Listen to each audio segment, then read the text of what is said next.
Setelah mempelajari cara memahami naskah capaian pembelajaran, sekarang mari kita coba praktikkan pada salah satu mata pelajaran.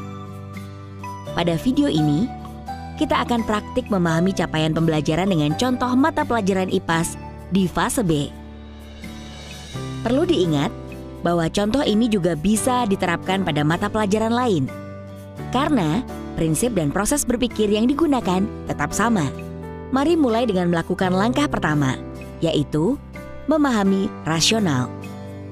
Dimulai dari memahami, mengapa peserta didik perlu mempelajari mapel ini. Rasional mata pelajaran terdiri atas definisi mapel, fungsi dan ruang lingkup. Dari teks ini, dapat ditarik kesimpulan bahwa mapel IPAS menjadi penting untuk dipelajari. Karena ruang lingkup materi yang dibahas dalam mapel IPAS merupakan topik yang memiliki keterkaitan dengan keseharian hidup kita, baik sebagai individu maupun sebagai makhluk sosial. Selanjutnya, memahami apa fokus utama yang ingin dicapai dari mapel ini. Dalam paragraf ini, terlihat bahwa fokus utama pembelajaran IPAS adalah tentang bagaimana peserta didik mampu memanfaatkan pengetahuan yang dimiliki untuk bisa menumbuhkan rasa ingin tahu terhadap fenomena yang terjadi di sekitar. Artinya, kompetensi yang diharapkan bukan sebatas pengetahuan saja.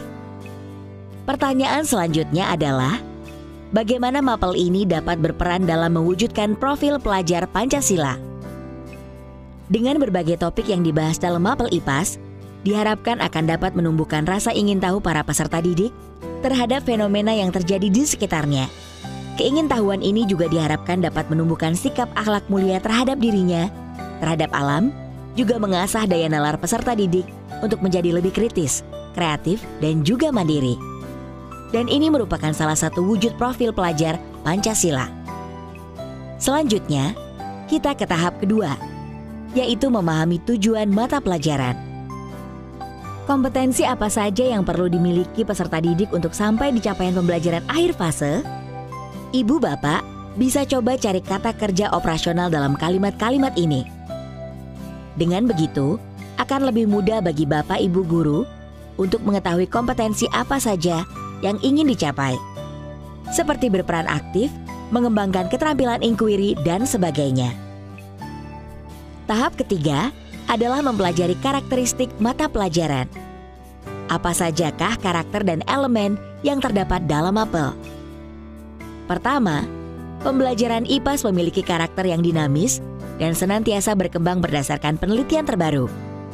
Artinya, pendidik juga perlu terus memperbarui wawasan dan keilmuannya. Kemudian, ada dua elemen utama dalam pembelajaran IPAS, yakni pemahaman IPAS dan keterampilan proses. Elemen pemahaman IPAS memuat penjelasan mengenai peran pemahaman terhadap ilmu pengetahuan dalam penyelesaian masalah di kehidupan sehari-hari. Sedangkan pada elemen keterampilan proses, kita dapat mempelajari mengenai peran keterampilan inquiry dalam pendidikan sains. Elemen keterampilan proses menjadi kompetensi yang perlu dimiliki oleh murid untuk menunjang pemahaman sains. Artinya, pendidik bisa menggunakan 6 keterampilan ini sebagai siklus pembelajaran untuk mencapai elemen pemahaman IPAS.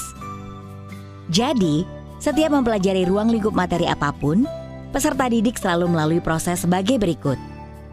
Mengamati, mempertanyakan dan memprediksi, kemudian merencanakan dan melakukan penyelidikan, memproses dan menganalisis data dan informasi, lalu mengevaluasi dan refleksi, dan diakhiri dengan mengkomunikasikan hasil.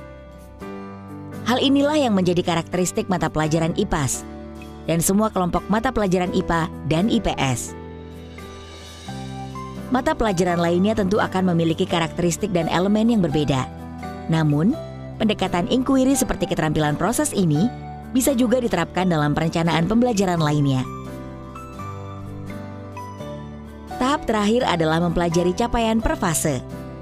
Dalam bagian ini, kita bisa mencari tahu mengenai 1. Apa yang akan dipelajari di fase ini. 2. Kata-kata kunci apa yang penting dalam CP.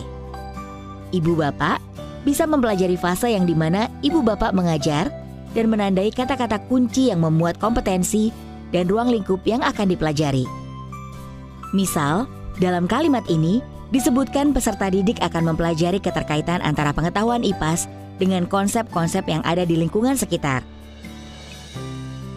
Artinya, pembelajaran mengenai konsep IPA dan IPS harus bersifat kontekstual dan dikaitkan dengan keseharian murid. Kemudian murid perlu menunjukkan pemahamannya dengan menyelesaikan tantangan yang dihadapi dalam kehidupan sehari-hari. Pada tabel elemen, kita bisa melihat lebih rinci kompetensi dan ruang lingkup yang akan dipelajari di fase tersebut. Jika diperlukan, pendidik bisa mempelajari juga fase sebelum atau setelahnya untuk membantu melihat kesinambungan antar fase. Dengan memahami CP IPAS ini, pendidik bisa mengetahui di antaranya, mapel IPAS tidak berfokus pada banyaknya pengetahuan yang diserap peserta didik, tapi bagaimana peserta didik menerapkan pengetahuannya. Mapel IPAS menekankan pada keterampilan proses atau inquiry pada siklus belajarnya. Hal ini sangat mempengaruhi pada perencanaan belajar nantinya. Hal-hal ini tidak akan diketahui oleh pendidik jika ia tidak membaca dan mempelajari CP-nya masing-masing. Perlu Bapak Ibu ketahui bahwa proses merumuskan capaian pembelajaran ini juga melibatkan para guru. Maka, sebagai orang yang terlibat langsung di lapangan, umpan balik dari kita sangat dibutuhkan oleh pemerintah. Dengan memahami CP, merumuskan TP, dan menyusun ATP sampai modul ajar, maka ibu bapak juga kelak dapat memberikan masukan kepada pemerintah terkait CP ini.